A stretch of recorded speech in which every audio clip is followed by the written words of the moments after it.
Thank you to everyone for coming today and for the opportunity to speak with you. My name is Andy Schaller. I'm running for County Commission, District 6. I have no party affiliation, which means I'm independent of the political establishment.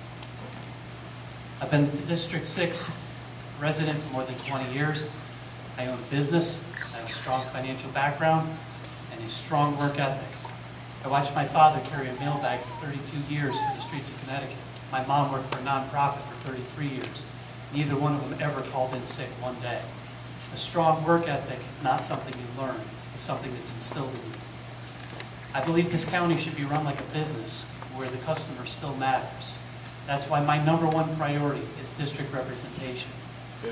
After working with the county for a couple years trying to solve a problem, I do know that I can do a more effective job of representing us.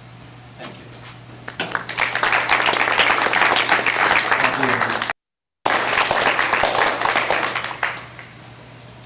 I'd like to start out with fairness and equality. And by that I mean, what's so different about the Glades than the rest of the community, meaning the rest of the county? Why shouldn't the level of service in the Glades, the buildings, the infrastructure, be the same as anywhere else in the rest of the county?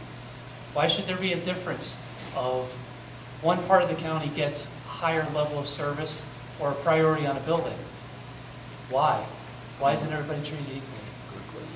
As far as job development, I agree with the Inland Port, of course, medical arts.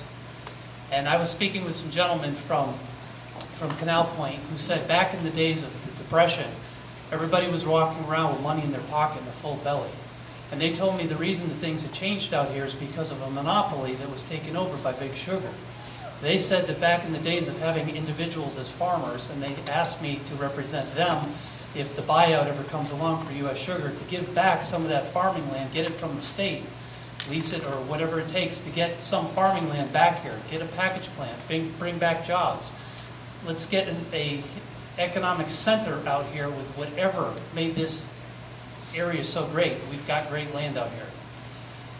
I have a plan on my website that addresses housing and trying to jumpstart the purchase of some of the excess in inventory of houses. I believe we need to demand result-driven performance from our elected officials. We have to treat it like it's the private sector. Why did they get a pass just because they are elected? I think they need to have their feet held to the fire and be accountable. All right, keep the microphone. You're next. Your question. How will your background benefit the Glades? How will you encourage the other commissioners to support your agenda? One of, if not the most important role of a county commissioner is to help the rest of the board members count to 4. And what that means is there's 7 county commissioners. You have to have 4 votes, either positive for or negative against, to either have something go forward or have something stop. First of all, I have put my reputation and my financial interest on the line every single day for the last 16 years in my business. I'm a small business owner. I've dealt with 550 businesses, small businesses across the United States and Puerto Rico. I've never had a contract with one single customer I've had. I've had word. I've never raised my rates in 16 years. I've learned to live within my own means, or more importantly, I hustled just a little harder to get a new customer to get an extra paycheck. I didn't take the easy route and just up my customers' charges. Never advertised I haven't advertised in my business for 15 years. It's all referral and word of mouth. I've got street smarts. I've come from nothing and made something out of myself. I've got good morals, I've got a good background, and I've got a proven track record. I think we need a voice of reason, not rhetoric, on the board. I don't think it's very difficult to look at somebody across the table from you and show common sense and not have them fall in line. Michael? Andy Schaller. My first and #1 priority is district representation. Question for all the audience. How many of you have ever seen your present commissioner walk down your main street? How many of you know him by name, by sight? Does he know any of you? How does somebody represent you from an hour east of us here? How do you become a representative without listening to the people? I'll give you another one. I've worked for 2.5 years with a gentleman, him, where I've asked him to go 10 minutes down the street and see an area of I had for concern, and he refused to do it. And we changed the Palm Beach County ordinance based upon it. So you need to interact. You need to be a voice of the people. The next question comes to mind is, when you're elected, do you represent your own interests, or do you represent the interests of the people you've been elected by? And at what point do you take that balance and say, I may not feel it's the best thing for me personally, but I have to represent the people that elected me to do so? If you think back to one of the first questions for the school board, they asked, how do you feel about having 3 schools built out here in the Glades? Why should anybody ask that question? Shouldn't that be a foregone conclusion that we need to have it? Where's your district representation on that? My #1 priority is listening to the people and never treating one constituent the way I've been treated by our present commissioner. Thank you.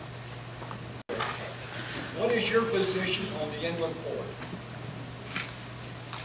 I think in concept it's a great idea, and I'd love to see something like that happen.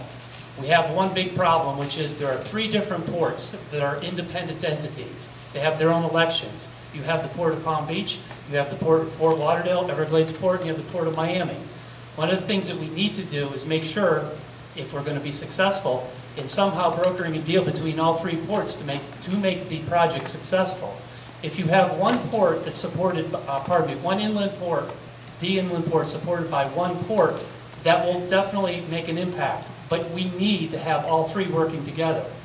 We need to convince the other 2 ports that this is the best place and the best opportunity to have the collection of the 3 coming together in our inland port, the inland port. As long as we have good rail system, as long as we have good trucking system, I think it's a great idea. We just need to work collectively and make sure that we convince the other 2, that for the benefit of all 3 counties, we have the port. That's our mission. Andy Schaller. The county commissioners don't really have any ability to dictate the budget to the sheriff. What the county commission does is they either approve the budget as it's delivered to them by the sheriff, or they disapprove it. If they have a conflict and they do not approve the budget, the sheriff has the right to go to Tallahassee. And it then becomes the governor, along with a couple of his aides, who decide whether or not the budget gets approved. One thing about the sheriff's budget is, I'm not sure if people know, it's nearly 50% of the disposable discretionary funds that the county commission does oversee. So it's very important. I believe that if we have any issue with the sheriff whatsoever, we ought to make him go to Tallahassee. Let's call him to task and hold him there. Personally, as far as the programs that you're mentioning, I watched my mom for 33 years work for Catholic Charities, an agency of Catholic Charities. She was on every board of every halfway house, of every charitable event, bike trail, disc trail, substance abuse. And I know the importance. I've seen Mom come home late. I've heard the stories. There's no doubt we need to help people who need help. I mean, you need to help. The question is, how well can we tie public and private entities, public-private partnerships? If for some reason tax dollars aren't there, there's plenty of people out there willing to step up, but we just need to coordinate them. Thank you. Thank you. This is not only the political season, it's also tax season. And you're going to see newspaper article after article, or I should say advertisement after advertisement, of the city commissioner who says he saved everybody in here $85 million in taxes since the day he walked in. A little disingenuous.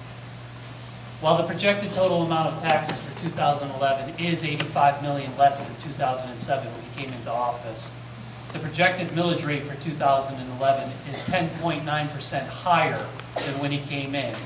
The taxable property values have dropped by $33 billion, or 20% of their value, which means your home is worth 20% less than it was in 2007, and you're paying a tax rate that's 10.9% higher.